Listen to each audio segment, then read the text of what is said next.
Hello variety കൊടുക്കണേ. ഇതെന്ന് പറഞ്ഞാൽ നമ്മുടെ എറണാകുളം ജില്ലയിലെ ഗൈസ്, ഇത് വേറെ ജില്ലയുണ്ട്. ഇതെന്ന് പറഞ്ഞാൽ കോഴിക്കോടാണ് ഗൈസ്, കോഴിക്കോട്.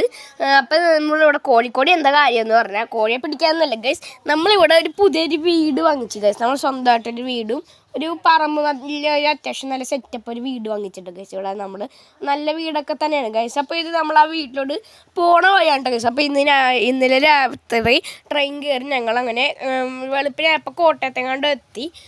ഒരു മണിക്കായപ്പോൾ 2 മണിക്കായപ്പോൾ എത്തി. അങ്ങനെ ഞങ്ങൾ കോട്ടയത്ത് ഇപ്പം ഈ കാണുന്നത്. അപ്പോൾ ഞങ്ങൾ അതുവഴി പോണേണ്, വീടിൻ്റെ വഴിയാണ് കഴിച്ച്. ഇതത് ഒരു പറമ്പാണ്, എന്ത് വലിയ പറമ്പാണ് കഴിച്ച്. ഈ കാണുന്ന പോലെ നല്ല കഴിച്ചത് നല്ല തണുപ്പാണ് കേട്ടോ. ഊട്ടി കൊടൈക്കനാലക്കാട്ടൊക്കെ തണുപ്പുണ്ട്, അത്യാവശ്യം നല്ല തണുപ്പൊക്കെ ഉണ്ട് കേട്ടോ കഴിച്ച്. എനിക്ക് ഭയങ്കര ഇഷ്ടപ്പെടും. വെളുപ്പിലേക്ക് ഇവിടെ തണുപ്പാണ്, പക്ഷേ ഉച്ചക്ക് ഇത്തിരി ചൂടുണ്ടാവും. എന്ന് പറഞ്ഞാൽ നമ്മുടെ രാവിലത്തെ ഒരു ചൂടില്ല, അത് നമ്മൾ ഉച്ചക്കത്തെ ചൂടല്ല ഇവിടെ നമ്മൾ രാവിലത്തെ ചൂടാണ് ഉച്ചക്കത്തെ ചൂട്, അങ്ങനെ കേട്ടോ കഴിച്ച്. നല്ലൊരു വ്യൂ പോയിൻ്റൊക്കെയാണ് കേട്ടോ ഇവിടെ സെറ്റപ്പ്. പിന്നെ നമ്മളൊരു കോഴിക്കട ഇവിടെ കണ്ടോ ഗൈസ്. ഇവിടെ കുറച്ച് മുമ്പിലോട്ടൊക്കെ പോകുമ്പോൾ കോഴിക്കടയൊക്കെ ഉണ്ട്. നമ്മളിപ്പോൾ വീട്ടിലോട്ട് പോകണ വഴിക്കാണ്ട് കോഴിക്കടയൊക്കെ ഉണ്ട്. കുറേ വണ്ടിയൊക്കെ റോഡിൽ കൂടി പോകുന്നുണ്ട് ഗൈസ്. മാത്രമല്ല കുറേ തെങ്ങും കുറേ കാടും. നമ്മുടെ ഞങ്ങൾ പണ്ടത്തെ വീട് പോലെയല്ല ഗൈസ്, ഇവിടെ കുറേ കാടും മരമൊക്കെ ഉണ്ട് കേട്ടോ ഗൈസ്. നല്ലൊരു സ്ഥലമാണ്. പക്ഷെ ഇവിടെ പുലീൻ്റെയൊക്കെ ശല്യം ഉണ്ടാകുന്നൊന്നും അറിയില്ല ഗൈസ്. അതൊക്കെ ഞങ്ങൾ ചോദിച്ചിട്ടൊന്നുമില്ല.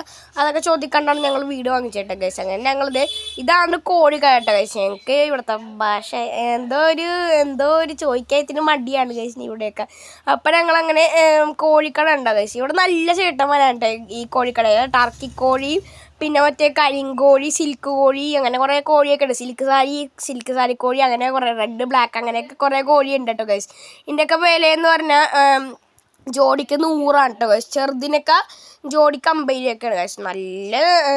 നല്ല ലാഭത്തിനാണ് ഈ കോഴി വിൽക്കണത്. എനിക്കറിയില്ല ഇവയ്ക്ക് എന്ത് ലാഭം ഉണ്ടാവണ കേട്ടോ ഗൈസ്. അതുകൊണ്ട് നല്ല കോഴിയാണ് കേട്ടോ. ഇല്ല, നല്ല ആക്റ്റീവായിട്ട് ഒരു റേസിംഗ് കാറിനെ തോൽപ്പിക്കാനുള്ള ശക്തിയുണ്ട് ഇതിനൊക്കെ. അത്രക്കും പറയണ്ട. അപ്പം ഞങ്ങളൊരു കോഴി 2 മേടിക്കാമെന്ന് വെച്ചിട്ട് ഗൈസ്. അങ്ങനെ ഞങ്ങൾ മേടിച്ചതെന്ന് ആ പറമ്പ് കുറേ സ്ഥലമുണ്ട് ഗൈസ്. അപ്പം പറമ്പിൽ ഇട്ട് വളർത്താമല്ലോ, അങ്ങനെ ഞങ്ങൾ മേടിച്ചിട്ട് ഈ 2 മേടിച്ചത്. ഈ ജോഡിക്ക് 100 കേട്ടോ ഗൈസ്. ഈ 100 ഞങ്ങൾ മേടിച്ചേട്ടാ. അതല്ല, ഞങ്ങൾ ഇത് വീഡിയോ കട്ടിട്ട് വീണ്ടും 2 കൂടി പോയി മേടിച്ചിട്ട് ഗൈസ്. മമ്മി പറഞ്ഞു ഇത് പോരാ, ഇനി 2 കൂടി വേണമെന്ന് പറഞ്ഞു. അങ്ങനെ ഞങ്ങൾ 4 കോഴിയെ ടോട്ടൽ മേടിച്ചിട്ടു. ഇത് ഈ വേറെ ചേട്ടൻ്റെ കോഴിയും കൂടിയാണ് കേട്ടോ ഇവിടെ. ഇതെന്ന് പറഞ്ഞാൽ സാധാ കോഴിയാണ് ഗൈസ്. നമ്മുടെ എറണാകുളത്തെ പോലത്തെ സാധാ കോഴിയാണ് ഗൈസ്. നല്ല തണുപ്പാണ് ഗൈസ്. എനിക്കിവിടെ നിൽക്കാൻ പറ്റുന്നുണ്ട്, അത്രയും തണുപ്പാണ് ഗൈസ്. പിന്നെ കുറേ വണ്ടിയൊക്കെ പോകുന്നുണ്ട്. ചുറ്റിനും കാട് പോലത്തെ സ്ഥലമൊക്കെ ഉണ്ട് ഗൈസ്. പിന്നെ ചെറിയ പറമ്പൊക്കെ ഉണ്ട് ഇവിടെ ആയിട്ട്. അങ്ങനെ ഞങ്ങൾ വീട്ടിലോട്ട് നടക്കണം കേട്ടോ. ഈ സെക്കൻഡ് പാർട്ട് ആണെങ്കിൽ ലൈക്ക് സബ്സ്ക്രൈബ് ചെയ്യണേ.